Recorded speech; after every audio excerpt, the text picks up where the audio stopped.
So as she said, I'm Isaiah. If you don't know me, I work at New Hope over in Tioga. But we're just going to dive straight into what we're talking about today.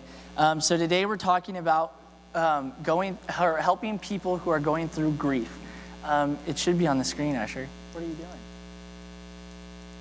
There you go. So we'll start with a story of my life with grief, because this is something I've struggled a lot with until probably the last 5 or 6 years, because I didn't like to be around people who were sad. I didn't like to be around people who were hurting.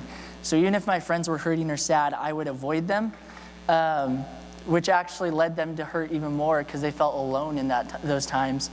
But I didn't know what to do. I didn't know what to say. I didn't know how to act.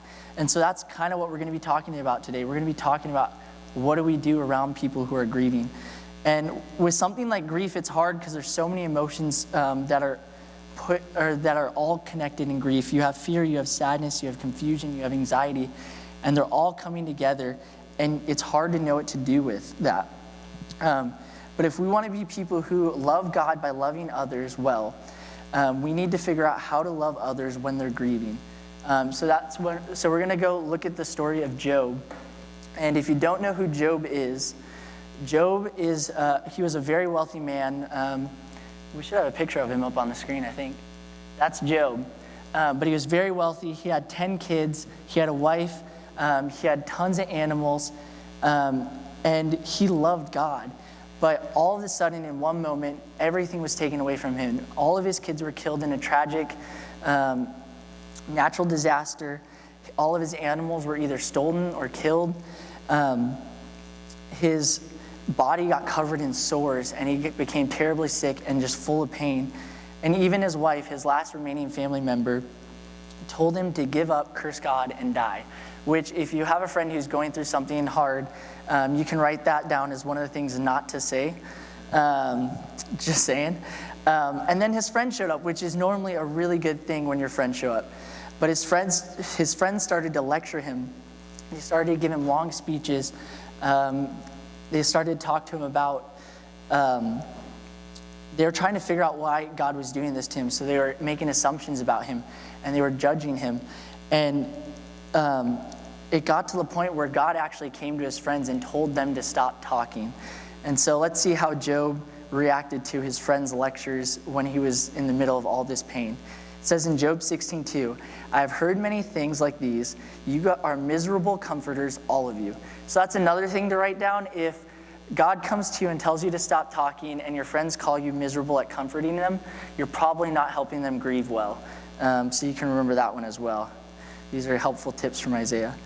Not the book of Isaiah, the book of 2nd Isaiah. But Job's friends didn't get everything wrong. If we look earlier in the story of Job, before they started giving him lectures and before their misformed speeches, we actually see that they did a lot of things right.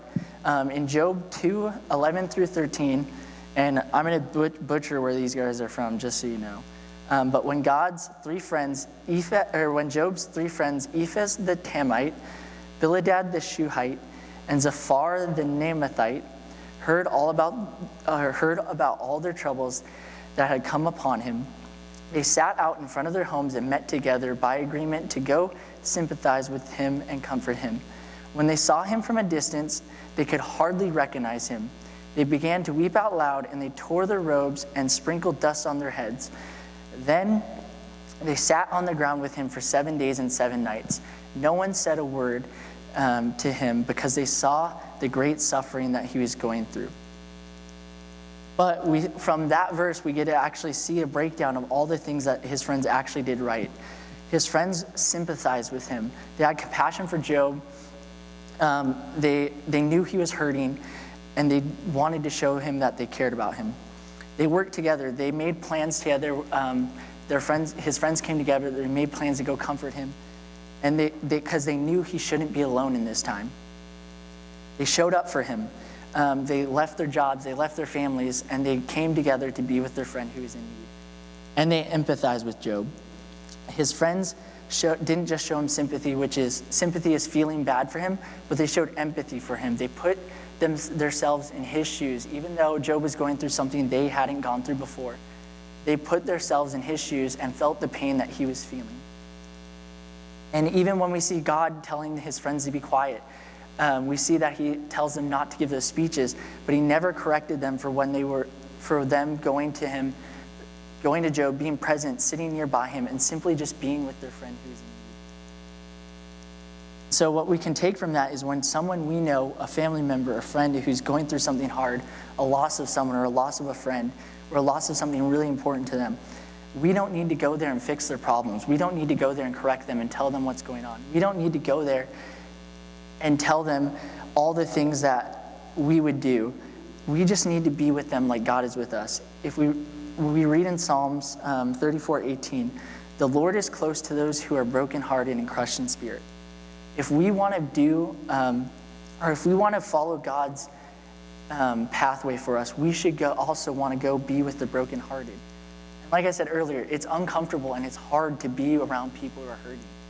For me, I avoided them completely because I didn't know what to say. I didn't know what to do. But we can actually show our friends who God is. We can show our friends God's love and care for them by just being with them. Isn't that cool that we can show God's love for people by just being there and being with them? But this also takes practice. For me, it took me almost 20 years before I figured out how to do this well.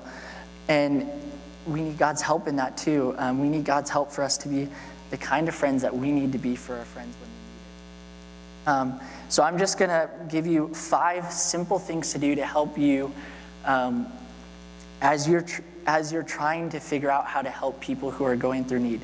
The first one is let them know you're there. You don't have to talk to them that much, but just by your words and by your actions, give them a ride to church, give them a text, ask them if they want to hang out, see if they're okay. When me and my best friend when one of us is going through something hard, we don't do a lot of things different. We just text each other and go, hey, what's up? And then we hang out, and one of us, whichever one's going through a hard time, will be like, this is everything that's going on. And we don't expect that person to fix our problems. We don't expect that person to figure out what's going on. But what I know with him is if I'm going through something hard, he'll be there with me, and he knows if he's going through something, I'll be with him. So be with your friends. Listen. Your friends may not say a lot right away, especially if it is something hard. But when they do talk, don't interrupt. Just listen and show them that you care by listening to what they're saying. Be patient. Depending on what it is, this may take days, weeks, or even years for them to get over, or at least to get to a point where they're okay.